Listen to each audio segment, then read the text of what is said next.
স্ক্রিনে দেওয়া যে ছবিটি আপনারা দেখতে পাচ্ছেন তার নাম মিসবাহুর রহমান রফিকি। আপনারা অনেকে চিনেন। সে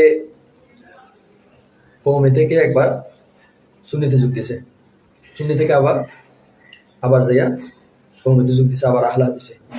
সে এক এক জায়গায় গিয়ে এক এক সমস্যা ঘটিয়ে আসতেছে, কিন্তু কোনো কেউ খবর নাই, কোনো কেউ জানে না। এই পর্যন্ত সে 6টা বিয়ে করেছে। ইসলামে কি জায়েজ আছে 6টা বিয়ে করো, সমস্যা নেই, 4টা বিয়ে করো, কিন্তু মেয়েদের সাথে প্রতারণা করছে প্রচুর পরিমাণে।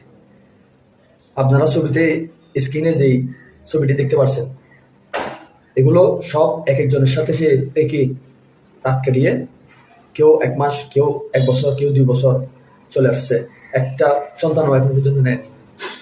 এই প্রতারক আলেমগুলো থেকে মা বোনেরা সাবধান হন, একে চিনে রাখুন, এর ফাঁদে কেউ পড়বেন না। এ হচ্ছে জালেম, আলেম নামে জালেম। এগুলোর থেকে নিজেকে দূরে রাখুন। মা বোনদের সতর্ক করুন ভাইয়েরা, ভিডিওটি বেশি বেশি শেয়ার করুন। প্রচারের সাথে মা বোনদের সাবধানের সাথে ভিডিওটি বেশি বেশি অন্তত শেয়ার করুন, যাতে বাটপাড়ার পাল্লায় কেউ না পড়ে। আসসালামু আলাইকুম।